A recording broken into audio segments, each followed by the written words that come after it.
Channel के साथ जुड़े सभी मित्रों का पुनः स्वागत है। इस वीडियो के द्वारा हम कक्षा 7 की संस्कृत का प्रथम अध्याय पढ़ेंगे। सभी विद्यार्थी साथ साथ में अनुकरण और लिखते भी जाएं। तो शुरू करते हैं। भारतभू वंदना चतुर्थी विभक्ति ही अर्थात इस पाठ का परम उद्देश्य चतुर्थी विभक्ति को समझाना है। प्रस्तुत पाठे पुण्य भारत भूमे वंदनम कृतम अस्ति अर्थात प्रस्तुत पाठ में पवित्र भारत भूमि की वंदना की गई है। भारतस्य नद्यः पर्वताः वनानि एव न अपितु प्रत्येकं कणः अपि रमणीयः प्रेरकश्च अस्ति। अर्थात भारत की नदियां पर्वत वन ही नहीं अपितु प्रत्येक कण भी रमणीय और प्रेरणा देने वाला है। भारत भूः मातृवत् अस्मभ्यं सर्वं ददाति अतः आदौ एताम आराधयामः। भारत भूमि माता के समान ही हमें सब कुछ देती है, इसलिए सबसे पहले इसकी ही आराधना करते हैं। इस प्रकार इस पाठ की भूमिका तैयार हो गई है। पाठ की पहली दो पंक्तियां, प्रस्तुत पाठ की प्रथम दो पंक्तियां मातृभूमे नमो मातृभूमे नमः, मातृभूमे नमो मातृभूमे नमः। नमः शब्द का अर्थ नमस्कार है। पंक्तियों का भावार्थ, हे भारत माता, हे मातृभूमि, हम सबसे पहले आपको प्रणाम करते हैं। हे भारत माता, हम आपको सत सत नमन करते हैं, प्रणाम करते हैं। इसी क्रम में अग्रिम पंक्तियां, तब गिरिभ्यो नमस्ते नदीभ्यो नमः, तव वनेभ्यो नमो जनपदेभ्यो नमः, मातृभूमि नमो मातृभूमि नमः। पंक्तियों में दिए गए कठिन शब्द जिनका अर्थ है तब तुम्हारे, गिरिभ्यः पर्वतों के लिए, नदीभ्यः नदियों के लिए, वनेभ्यः वनों के लिए, जनपदेभ्यः जिलों के लिए। पंक्तियों का भावार्थ है तुम्हारे पर्वतों के लिए नमस्कार है, तुम्हारी नदियों को नमस्कार है, तुम्हारे वनों अर्थात जंगलों को नमस्कार है, तुम्हारे जिलों अर्थात भूमि में बंटे हुए भागों को नमस्कार है। क्रम में अग्रिम पंक्तियां, तव कणेभ्यो नमस्ते अणुभ्यो नमः, मातृभूमे नमो मातृभूमे नमः, मातृभूमे नमो मातृभूमे नमः। पंक्तियों में दिए गए कठिन शब्द कणेभ्यः का अर्थ है कणों के लिए और अणु का अर्थ है अणुओं के लिए अर्थात सबसे छोटे जो सूक्ष्म अणु होते हैं उनके लिए।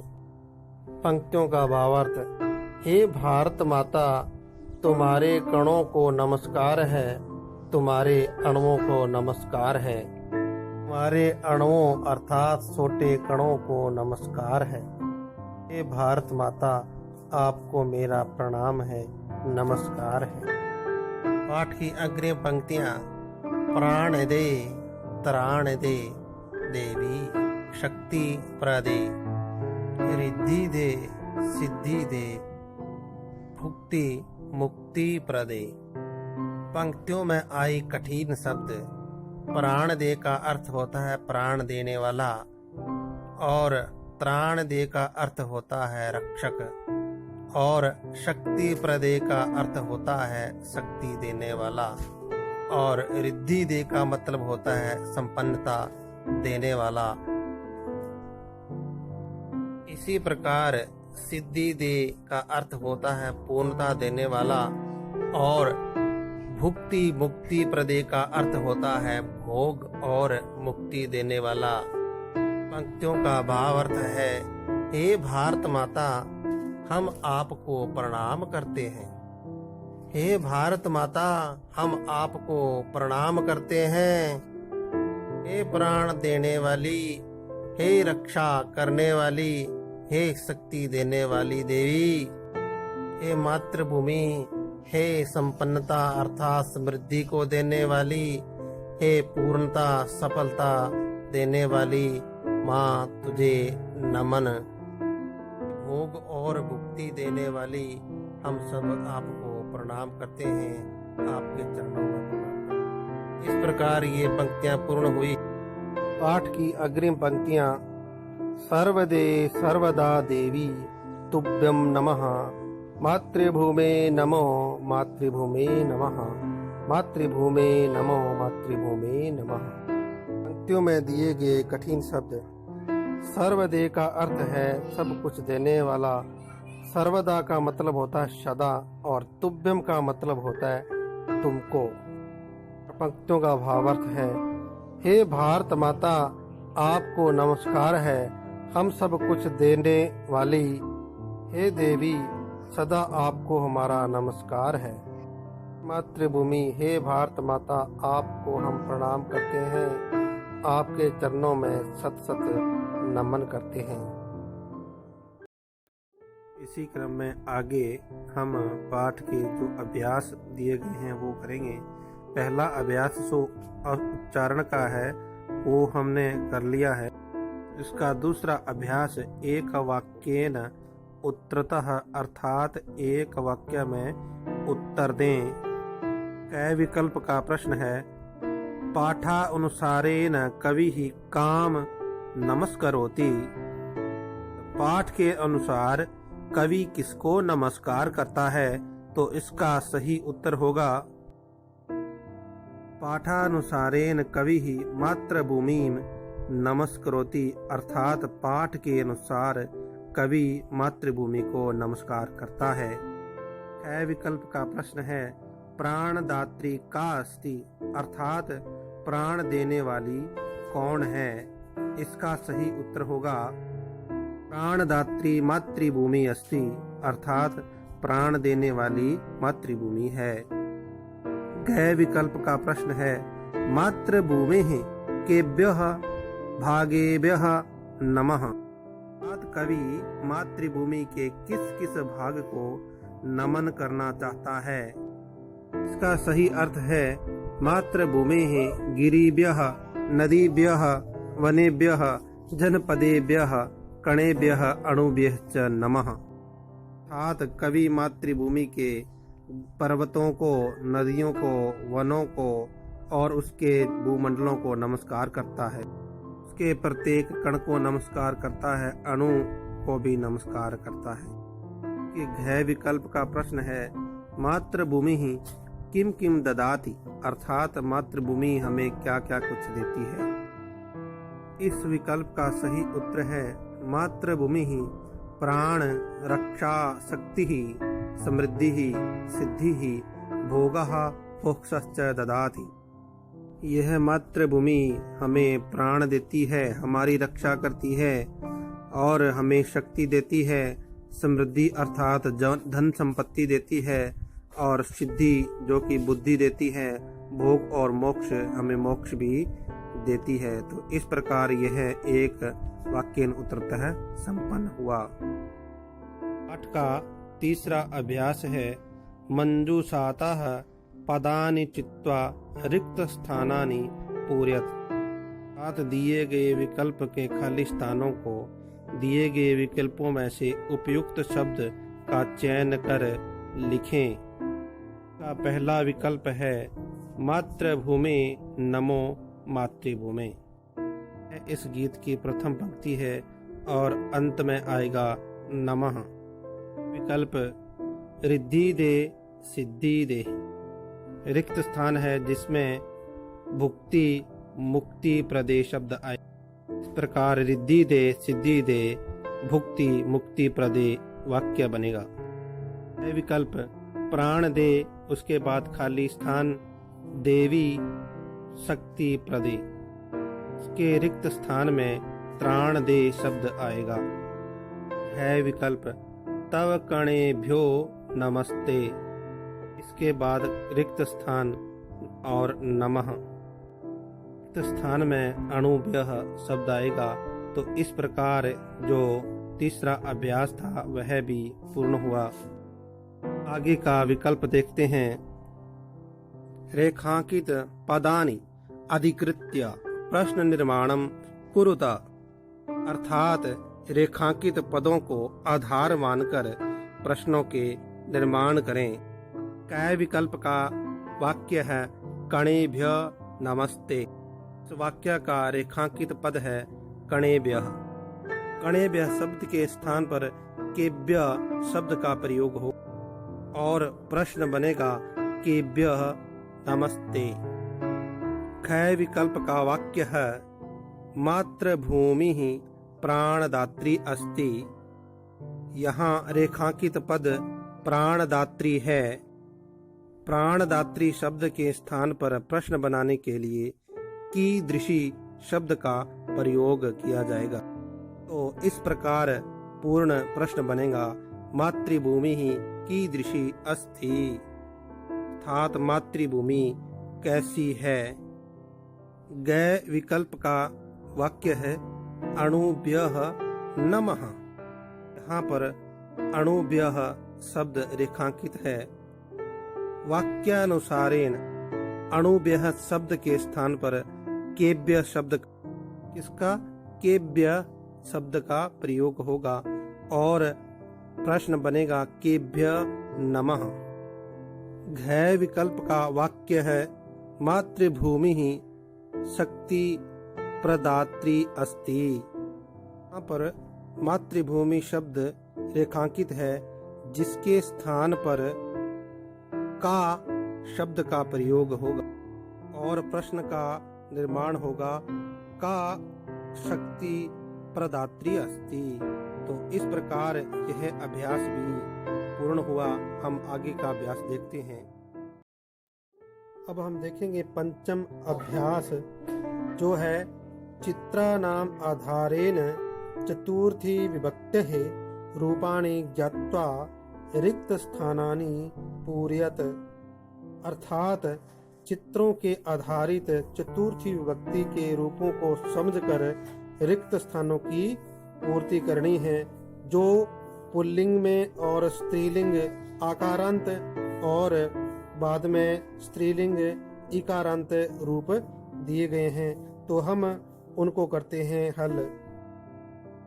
यहाँ चित्र के नीचे एक वाक्य वर्णित है अतिथि ही छात्राय पारितोषिकम ददाति, अर्थात अतिथि छात्र के लिए या फिर कहें तो छात्र को पारितोषिक दे रहा है।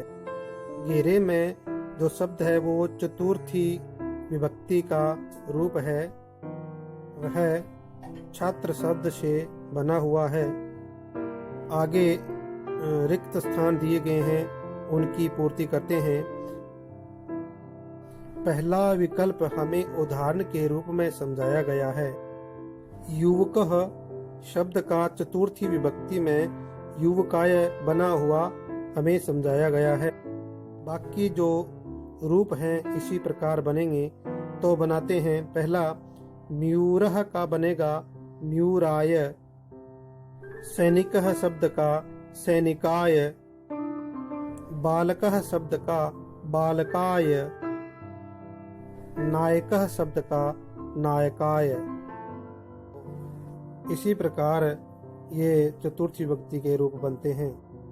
अब हम देखते हैं स्त्रीलिंग आकारांत के रूप किस प्रकार चतुर्थी विभक्ति में अपना रूप बदलते हैं।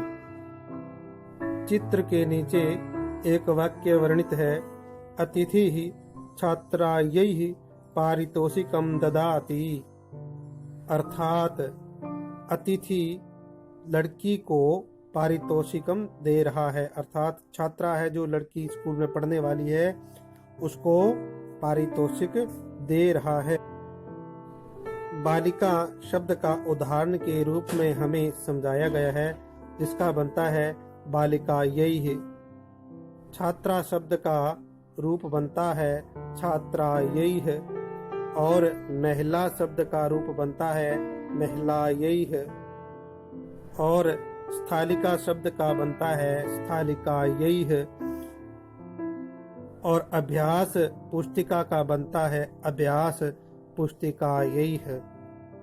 यहाँ थोड़ी ध्यान देने वाली बात है, पहले आय जोड़कर बालकाय बना था, यहाँ पर यही है, यह के ऊपर आई की मात्रा लगाकर इसके रूप बनाए जा सकते हैं, बहुत ही आसान है। आगे की विकल्प में स्त्रीलिंग इकारांत रूपों को हम चतुर्थी विभक्ति में बदलकर समझने का प्रयास करेंगे। चित्र के नीचे एक वाक्य वर्णित है, अतिथि ही नृत्यकैः पारितोषिकम ददाति, अर्थात अतिथि जो नर्तकी जो नाचने वाली है उसको पारितोषिक दे रहा है। यहाँ पर हमने पहले चर्चा की थी कि जिस किसी को भी कोई वस्तु दी जाती है उस शब्द में चतुर्थी विभक्ति होती है। उदाहरण के रूप में नर्तकी शब्द को नर्तकैः बदलकर समझाया गया है। इसी प्रकार जननी शब्द का भी रूप जननैः बनेगा, भगनी शब्द का रूप भगनैः, लेखनी शब्द का रूप लेखनैः, और नगरी शब्द का रूप नगरैः। इस प्रकार ये रूप बनेंगे। इस प्रकार पांचवें अभ्यास के सभी रूप समझने का प्रयास किया और आशा करता हूं कि समझ में भी आया होगा।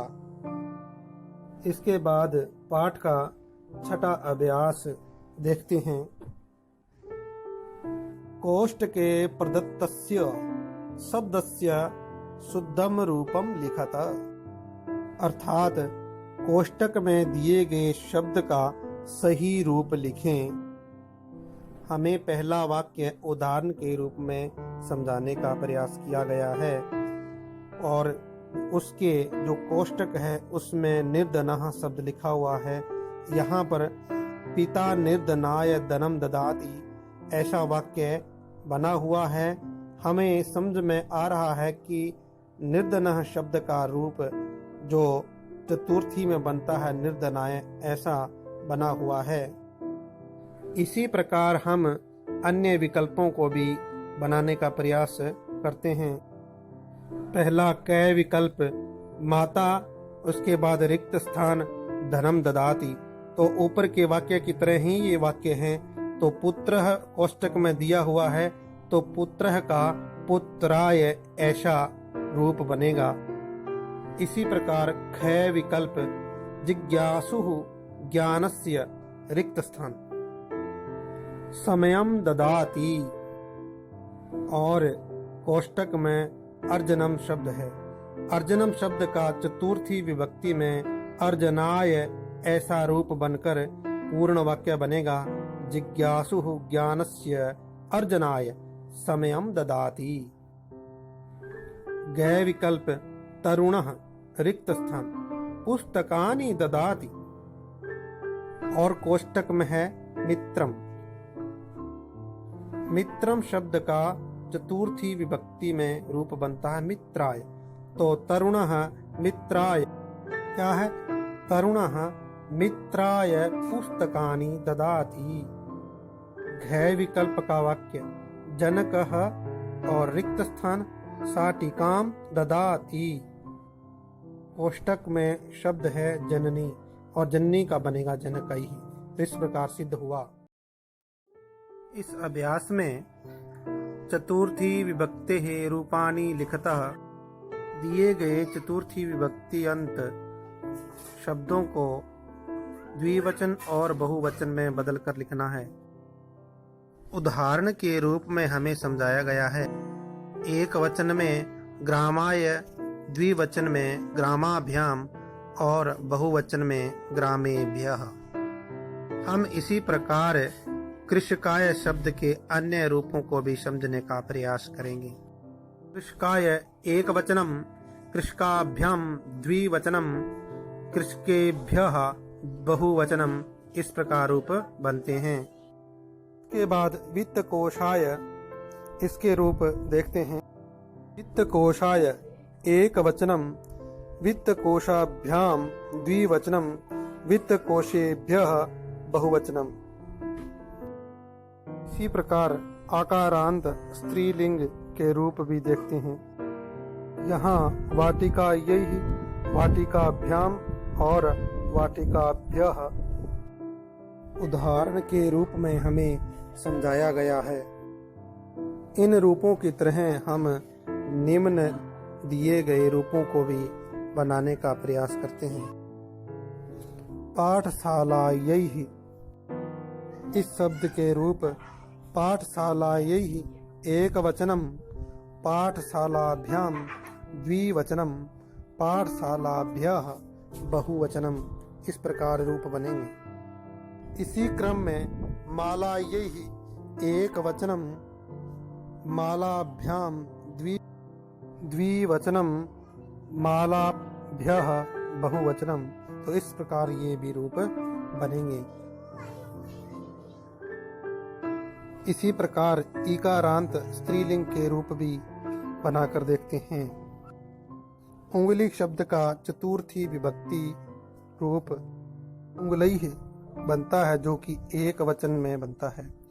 द्विवचन में उंगलीभ्याम और बहुवचन में उंगलीभ्यः, इस प्रकार ये रूप बनते हैं।